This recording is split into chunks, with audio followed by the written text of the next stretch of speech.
Gracias a todos y a todas por sumarse a este taller de ESI que surgió de la iniciativa de muchas y muchos de ustedes para poder seguir sumando herramientas a la tarea en las aulas. Agradezco especialmente a Fer Pagura por compartir con todos nosotros su conocimiento y es una gran alegría para mí poder encontrarnos después de haber logrado la media sanción de la ESI en la legislatura provincial.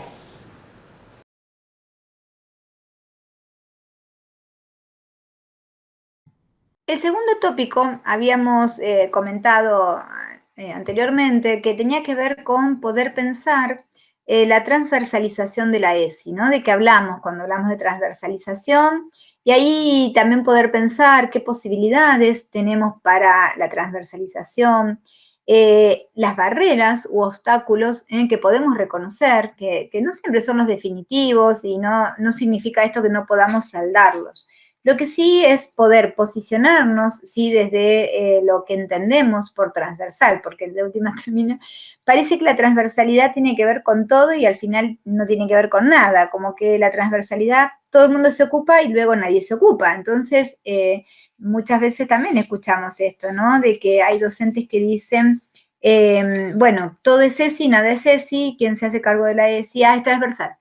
Entonces ahí quedó como, bueno, como si fuera un áurea, ¿sí? Que en la institución es transversal. Por ahí anda la ESI, ¿está? Y bueno, en realidad no, tiene que tener una presencia curricular, sí, clara, sí, no solo en el currículum prescripto. Bueno, aquí vamos a hacer un poquito de historia también, porque en el marco de esta discusión, que ya no es una, bueno, sí, es una discusión, pero en realidad en los lineamientos curriculares del año 2008, que ese documento fue también nuevamente, voy a usar las palabras de Graciela Morgade, pues fue muy buena, pues dice, bueno, salió ese documento a partir del punto en el que todos estuvimos de acuerdo, pero ninguno estuvo conforme, ¿está? Y está bueno porque si el consenso siempre hay algo que se pierde y algo que se gana, y en ese momento esto es lo que se pudo. Salieron bastante bien, pero claramente hay cosas que necesariamente tienen que volver a revisarse. Una de las cuestiones que nos interesa cuando hablamos de transversalidad es que en ese documento que fue aprobado por el Consejo Federal de Educación, es decir, por ministras, ministros de todas las jurisdicciones provinciales y la ciudad de Buenos Aires. Y además hubo un equipo de asesoramiento que estuvo compuesto por intelectuales, por militantes y también por representantes de los credos con mayor siempre me sale adhesiones, pero son, bueno, las personas creyentes, ¿sí? Con mayor cantidad de personas creyentes en cada credo que están registradas, ¿sí? Salieron los lineamientos curriculares. Ese documento fue y sigue siendo, ¿sí? El ordenador de qué contenidos mínimos tenemos que dar en todas las provincias de este país en sus sistemas educativos. Por lo tanto, son acuerdos en relación a los contenidos que tienen que darse en cada nivel educativo, desde el nivel inicial hasta el nivel superior. Pero en una parte dice espacio transversal y o espacio específico, ¿sí? En la página 14 del documento de los lineamientos. Y ahí dice, cada jurisdicción tiene la potestad de definir si la educación sexual integral va a correr como un espacio curricular o va a ser transversalizada. En la provincia de Santa Fe, y yo lo sigo sosteniendo, hay que construir transversalidad de la ESI, ¿no? Y hacia eso trabajamos. Pero bueno, se discute y claramente puedo cambiar de idea. Respecto, de hecho, lo hice para un nivel por lo menos. Puede ser un espacio específico, ¿sí? Como lo fue en el nivel superior, por ejemplo, en nuestra provincia, que fue la pionera en establecer un espacio específico en la formación docente. Pero lo cierto es que yo no soy partidaria de pensar una manera de resolver esta discusión de una única forma para todas las provincias y sobre todo para todos los niveles del sistema educativo. Entonces, en ese sentido, atendiendo a que los lineamientos que siguen vigentes dice cada jurisdicción va a asumir cómo va a trabajar cómo va a garantizar la educación sexual integral en su sistema educativo, yo invito a la discusión en términos de que tengamos en cuenta la particularidad de cada nivel, ¿sí? Claramente cada nivel tiene su idiosincrasia, pero también tiene su trama curricular diferenciada. Tiene un ritmo de trabajo y tiene formas de trabajo que son diferentes en cada uno de ellos. Por lo tanto, el nivel inicial no podemos pensar en áreas separadas porque trabajan juntas. Entonces, la ESI no puede pensarse como un espacio aparte. Necesariamente tiene que dialogar con las distintas áreas que se transitan en el currículum. En el nivel primario sí reconocemos áreas, ¿sí? Pero también tenemos ciclos. O sea, hay 7 años, están con niñas que van de 5 o 6 años hasta casi 14, o sea, edades muy disímiles, es el nivel más heterogéneo que tenemos. Si la pregunta es, bueno, pensarlo como un espacio curricular, ¿cómo lo saldamos? ¿Sí? En el nivel inicial y en el nivel primario. Claramente no pueden ser recetas únicas, ¿sí? En estos dos niveles. Como tampoco, y mucho menos en el nivel secundario, que también las edades son muy disímiles y el crecimiento es mucho más intenso, desde el primer año, que entran con 12, 13 años, ¿sí? Hasta la salida, la culminación del secundario, que puede ser 17, 18 años. Y el secundario también se mueve con espacios curriculares más asociados incluso a los campos disciplinares, pero todos ellos además están cruzados con los núcleos de aprendizaje prioritarios, que son los NAP, o sea, que hay cruces que hacen que cada nivel tenga particularidades que tengamos que pensar si es un espacio, porque es una cuestión que se discute mucho e incluso vemos que también se exige, sí, que se piense en una materia, pero la pregunta es cómo hacemos en esta heterogeneidad de la trama curricular. No quiere decir que sea imposible, ¿sí? Lo que sí es cierto que tenemos que atender a esas idiosincrasias diferentes, pero también a esas estructuras curriculares también distintas, ¿no? Bien heterogéneas. La cuestión es, nos queda el nivel superior, que el nivel superior sí se constituyó en los planes del nivel inicial y primario, ¿sí? Del año 2009, que ahí recién el equipo ESI se estaba iniciando y que, bueno, golpeábamos puertas, como corresponde, y se instaló un seminario obligatorio en cuarto año, ¿sí? Con la lógica de no se puede estar formando todo el tiempo a la docencia en servicio si desde el semillero de las y los maestros no salen ya formados en educación sexual integral. Así que ahí surge un espacio que es el único espacio obligatorio, espacio curricular obligatorio en el sistema educativo provincial, ¿sí? Y es el mejor de los casos, porque hay provincias que ni siquiera tienen eso en los profesorados. De hecho, en la universidad tampoco lo tenemos, ¿eh? En los profesorados universitarios no se está formando en espacios específicos de educación sexual integral. Corre por otro lado la formación, por los seminarios optativos, ¿sí? Pero no tienen, digamos, no está este carácter de obligatorio pasar por ese lugar y puede no estar la formación, porque al ser optativo un año sí y un año no se da. Entonces, volviendo a nuestro sistema educativo provincial, habría que pensar si, cómo, de qué manera, en qué momento, si pensar esto de un espacio específico, pero antes que nada quiero recuperar la idea de los lineamientos. Entre sí, la idea de la transversalidad y la idea del espacio curricular no son entre sí excluyentes.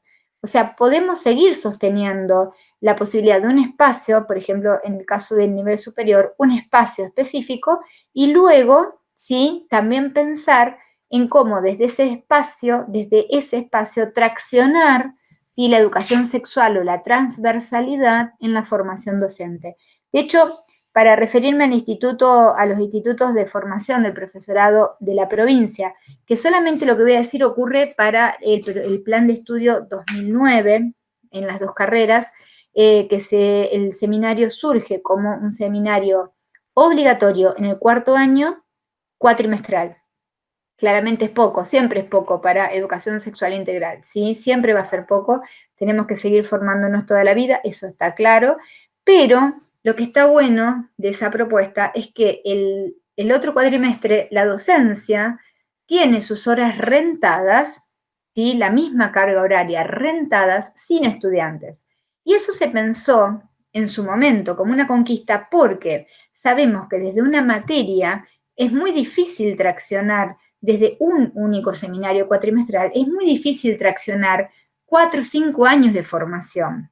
Por lo tanto, ese cuatrimestre sin estudiantes se pensó y se justificó para que esos docentes y esas docentes formadas en educación sexual integral en ese cuatrimestre trabajaran precisamente en la transversalidad de la ESI en el resto del profesorado. Para tareas de investigación, de capacitación, armados de protocolos para las situaciones de violencia, para la sensibilización, para poder trabajar con sus colegas, ¿sí? Y poder pensar el androcentrismo, el sexismo, ¿sí? En los distintos campos disciplinares. Eso fue realmente un logro y es lo que permitió también empezar a mover en sí la formación docente, los institutos de formación docente, con una docencia que tenía un cuatrimestre exclusivamente para trabajar en eso, ¿sí? Porque sabemos que si no es imposible, ¿sí? Con la cantidad de horas que tenemos los docentes. Entonces, bueno, lo pongo a modo de ejemplo, ¿sí? De cómo podemos pensar en un espacio específico, pero también la necesidad de que desde ese espacio se traccione la transversalidad. Si no, cae en saco roto, es decir, bueno, se va a convertir en una materia más, ¿sí? Que me van a decir que tengo derechos sexuales y quizás en la otra, y que me van a reconocer en mi identidad autopercibida, pero en biología me van a seguir enseñando de que nacemos varones y mujeres según los genitales que portemos. ¿Está? Entonces, necesariamente tenemos que pensar la transversalidad. ¿Qué entendemos? Y aquí es la pregunta, ¿no? ¿Qué entendemos por transversalidad? Ahora voy a ir a eso en un minutito, pero es la pregunta que nos tenemos que hacer. ¿Qué entendemos por transversalidad? Volviendo a esto de si un espacio específico, llamémosle campo del saber, que era una de las formas que habíamos pensado también para el nivel primario. También recuerdo que, bueno, el plan de estudio del secundario que se reformuló en el 2012 y 2014, ahí plantea no un espacio en nuestra provincia, sino que plantea la educación sexual integral como transversal, ¿sí? Y podemos observar que algunas materias en sus contenidos mínimos y o fundamentaciones aparece la ESI, ¿está? Entonces, no hay un espacio específico, pero sí se reconoce en el plan de estudios de que todas las materias tienen que garantizar el abordaje de la ESI. Pero lo cierto es que el currículum es un campo de lucha de sentidos, ¿sí? Eso no lo podemos dejar de lado, porque, y eso a mí me preocupa mucho, ¿quién va a definir en esta provincia los cambios en los planes de estudio, ¿sí? Que necesitamos cambiar? ¿Quién va a definir el cambio, el plan de estudio en inicial y primaria y qué educación sexual, qué contenidos de educación sexual integral se van a incorporar, cómo se va a incorporar la ESI en realidad? ¿Sí? Es algo que no podemos perder de vista, aunque tengamos la ley, ¿sí? La ley provincial. Es necesario que discutamos, ¿sí? Que discutamos no solamente como frase hecha. Queremos ESI para todos los grados, queremos ESI para todos los cursos, que ESI sea una materia, sino poder pensar en el marco de estas heterogeneidades del sistema educativo, cuáles podrían ser los escenarios posibles, ¿sí? Que generaría y de qué manera se generarían esos espacios, pero cuáles serían los escenarios posibles que generaría la inclusión de la ESI en un espacio particular, en el gueto privado, digo, ¿no? De la materia. Puede ser muy poderoso en sí generar esos espacios. De hecho, en el nivel superior fue potente, pero igualmente necesitamos trabajar todo el tiempo, ¿sí? En la transversalidad, si no, no tiene sentido. Entonces, nuevamente, volver a esta idea de poder pensar qué escenarios posibles puede generar. Uno de ellos es, ya tenemos a la profe o el profe de ESI que se ocupe, ¿sí? Y ahí perdimos la ESI, porque vuelvo al ejemplo que decíamos antes, en el marco de la materia ESI puede trabajar Graciela Morgade, puede trabajar Guacira López Louro de Brasil, puede trabajar quien esté absolutamente consustanciada con la ESI, Luana Berkeley, nuestra Luana, que ya la perdimos, pero en realidad si el resto de la docencia trabaja o sigue trabajando, abordando su área desde una mirada androcéntrica y sexista, la ESI no la podemos garantizar. Por lo tanto, la pregunta es, ¿qué nos tenemos que hacer? No la podemos eludir. ¿Quién sería la docencia que estaría a cargo de esos espacios curriculares? Bueno, tenemos que formar fuertemente a esa docencia, ¿no? Fuertemente significa intensamente en desarrollos teóricos y desarrollos normativos. O sea, no es imposible. Puede ser cualquier docente, porque si decimos que la ESI es transversal, claramente, y de hecho vemos que hay docentes de arte, de lengua, de educación física, de biología, de ciencias sociales, trabajando en educación sexual integral. Decimos que cualquiera que se ha formado en diferentes campos disciplinares siempre y cuando tenga formación en educación sexual integral. Por lo tanto, necesitamos formar ese grupo de docentes que pueda asumir esas cátedras o que puedan asumir esas cátedras, pero que además puedan asumir ¿sí? La militancia académica ¿no? de la ESI, la transversalidad de la ESI en el resto de la institución educativa. Necesitamos trabajar también no solamente en los enfoques teóricos de la ESI, sino también en lo que llamamos pedagogía crítica feminista, es decir, en pedagogías que recuperen todos los aportes de la pedagogía crítica en el marco de los primeros desarrollos de la educación popular y en el paradigma desde Freire en adelante, y que se cruce con lo que aporta el feminismo, hasta el feminismo decolonial, en términos de lo que implica estar en el lugar del sujeto que acumula poder, ¿sí? Sea un docente, una docente, ¿sí? O sea, hay que hacer cruces ahí, ¿no? Y repensar quién está en ese lugar. Y necesitamos también que la ESI nos pase por el cuerpo. Si como docentes la ESI no nos pasa por el cuerpo, es poco probable que podamos esto, ¿no? Generar escenas pedagógicas para que la ESI transite por nuestros cuerpos, ¿no? Nuestros cuerpos, múltiples cuerpos que están en el aula. Bueno, esto es un trabajo que nos queda y que le queda fuertemente al Estado provincial, ¿no? La formación de esa docencia. Y ahora sí, pensar en la transversalidad, para precisamente esto que todo pasa y nada pasa y que se diluyó y quedó el áurea, ¿sí? ¿Qué entendemos por transversal en educación sexual integral? Lo que entendemos es pensar que la ESI viene a discutir con el androcentrismo y el sexismo, ¿sí? En el discurso científico que atraviesan nuestras áreas, las áreas disciplinares, y no solamente el discurso científico, también la producción artística, la producción en el área de educación física, en la producción humanística, ¿sí? A nivel de la literatura. ¿Cuántas obras literarias escritas por personas trans están en nuestro currículum prescripto? ¿Cuántas obras literarias que hablen de la homosexualidad?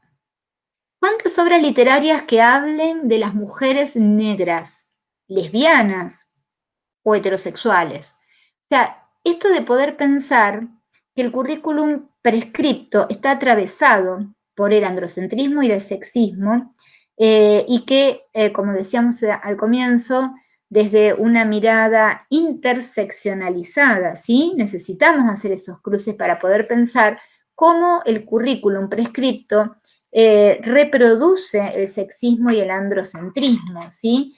Siempre hacemos un ejercicio muy rápido, pero ¿cuántas mujeres de la ciencia recuerdan? ¿Sí? Y me dirán, Marie Curie, 2 premios Nobel tuvo Marie Curie.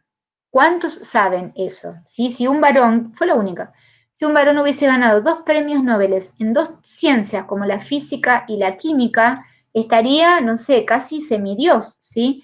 Pero en realidad fue una mujer, ¿sí? Y eso poco sabemos. Marie Curie y otra científica, en realidad prácticamente nadie, ¿sí? Eso nos dice cosas, nos dice de las ausencias.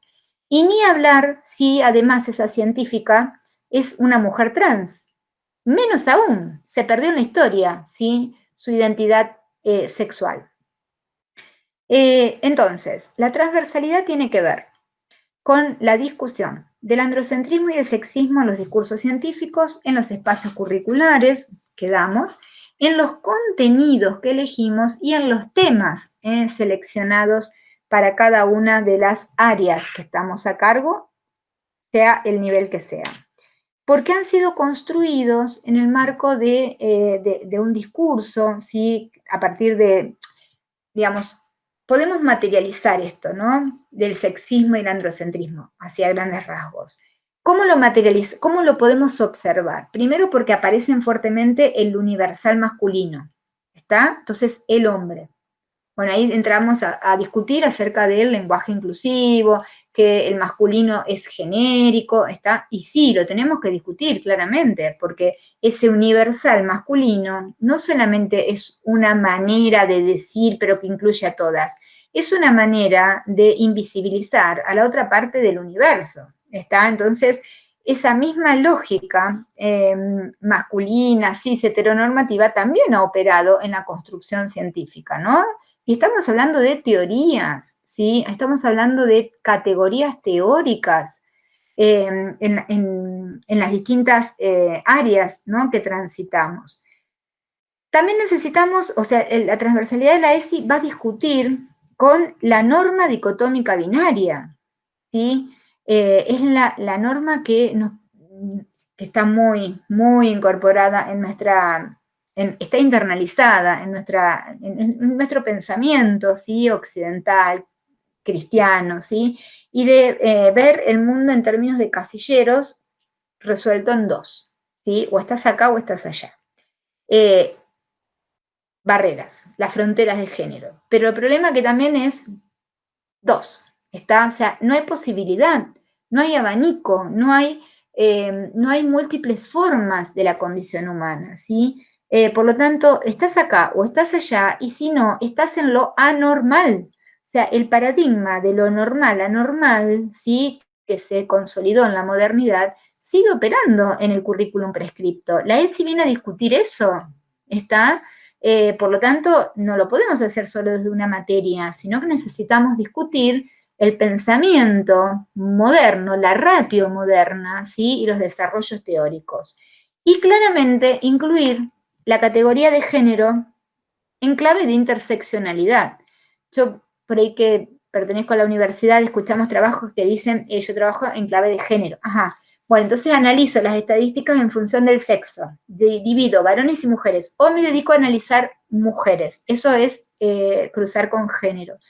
No, eso es estudio de mujeres, ¿sí? La cuestión de género tiene que ver con una cuestión relacional. Yo puedo elegir el universo de estudio de mujeres y o de varones, ¿está? Eso es una selección o una elección metodológica de recorte de objeto de estudio. El problema es cómo miro a esas mujeres o a esos varones. Y en ese sentido, mirar significa cómo defino esas condiciones genéricas. Si la defino y además las defino desde un determinismo biológico en clave dicotómica binaria, ¿sí? Me voy a perder todas las particularidades que asumen esas identidades, que asume la división sexual de todo lo que somos, ¿sí? Pero me voy a perder también el poder que se juega en esa división sexual, ¿sí? Me lo voy a perder. ¿Qué significa esto? Que al perderlo de vista, saqué el conflicto que se genera en esa división sexual. Y saqué también el reconocimiento del poder históricamente acumulado de una manera desigual en esas relaciones. Entonces, voy a pensar esas relaciones de género como iguales, porque así lo dice la ley. Y después le digo a las chicas, no, vos sabés que en la protección de las relaciones, vos llevá el preservativo. Ya estoy pensando en clave heterosexista, ¿sí? Porque el preservativo para ese varón con el cual yo ya ni sé, no sé qué erotiza a esa mujer, pero ya de entrada la pongo en la heterosexualidad. Y encima le digo que obligue al varón con el cual va a estar a ponerse el preservativo. ¿Qué capacidad de negociación va a tener alguien que no tiene poder? ¿Está? O sea, Esto es lo que, bueno, Carol Pateman llama falacia de la igualdad, ¿sí? Bueno, todo esto necesitamos revisarlo. Eso es hablar de la transversalidad de la ESI, ¿sí? Pero también necesitamos, cuando hablamos de la transversalidad de la ESI, necesitamos trabajar en el currículum oculto, ¿sí? En todas aquellas prácticas cotidianas que van legitimando el status quo vigente, ¿sí? Esas prácticas cotidianas que se dan en los patios, en el aula, ¿sí? En los gestos, ¿sí? En los gestos que habilitan, autorizan, deshabilitan, desautorizan, prohíben, ¿sí? Aquellas cosas que tienen que ver con las expectativas, ¿sí? Que tenemos en relación a las chicas y a los chicos, en principio. ¿Qué pasa con la cuestión arquitectónica? La arquitectura del edificio dividido en baños para nenas y nenes. ¿Qué pasa con las niñas trans? ¿Sí? Si los baños son dicotómicos binarios, ¿qué ocurre? Vamos, nos empiezan a aparecer situaciones que la arquitectura, ¿sí? Queremos adaptar la humanidad de la arquitectura en lugar de la arquitectura a la humanidad. Entonces, bueno, poder pensar en que en realidad tal vez tengamos que hacer baños inclusivos, el único baño para todos y ya está, no dejémonos de embromar con esa división dicotómica binaria y trabajemos el derecho a la intimidad, el derecho a la autonomía sobre el propio cuerpo y hagamos fuerza, sigamos en un trabajo sistemático sobre eso, pero cambiemos el nombre de los baños, saquemos el rosa y el celeste, ¿sí? Saquemos los colores, como eso hemos hecho en el nivel inicial. Pero no solamente alcanza con visibilizar, ¿sí? El sexismo en las prácticas del currículum oculto, ¿sí?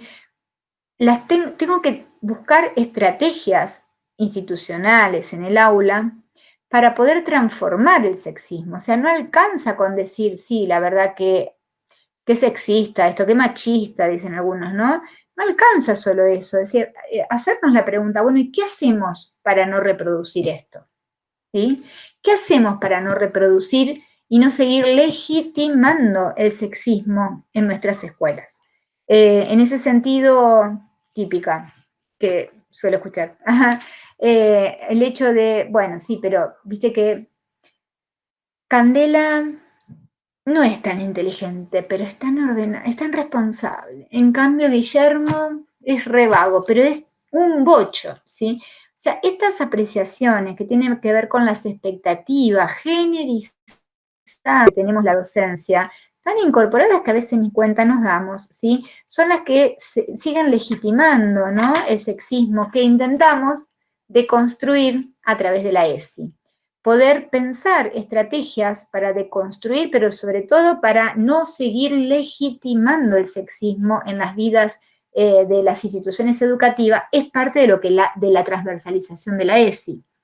Entonces, bueno, ahí vamos dejando como preguntas. Muy bien, ¿tenemos espacio propio? No lo tenemos, pero la transversalidad hay que trabajarla, sí, en todas estas dimensiones. Y también preguntarnos sobre el currículum nulo. La transversalización de la ESI también hace referencia a qué cosas entraron a nivel curricular, qué cosas quedaron fuera. Quedar fuera significa que no se habla. De esto no se habla, ¿sí? Y se me ocurren algunas, pero claramente hay seguramente más, que son las infancias trans, las identidades disidentes, ¿sí? O sea, bueno, no, pero yo hablo de diversidad sexual. Bien, en formación ética y ciudadana. ¿Y qué pasa con el resto? ¿Qué pasa nuevamente en literatura? ¿Qué pasa en matemática? ¿En quién seguimos pensando? ¿Quién seguimos nombrando? ¿Qué pasa en educación física? ¿Sí? Con los cuerpos otros. Entonces, bueno, esto de aquello que no entra, porque no entró a la escuela, quedó fuera del currículum, ¿sí? De esto no habla el currículum, por eso hablamos de lo nulo, ¿sí? Entonces, bueno, tendríamos que hacer también ese análisis. Muy bien. Esta es la invitación para seguir instalando preguntas que inviten a nuevas respuestas y tal vez nuevas preguntas respecto a por dónde transita la ESI. Transita por la transversalidad, transita por espacios curriculares propios, ¿sí? Y qué escenarios posibles pueden generar estas decisiones.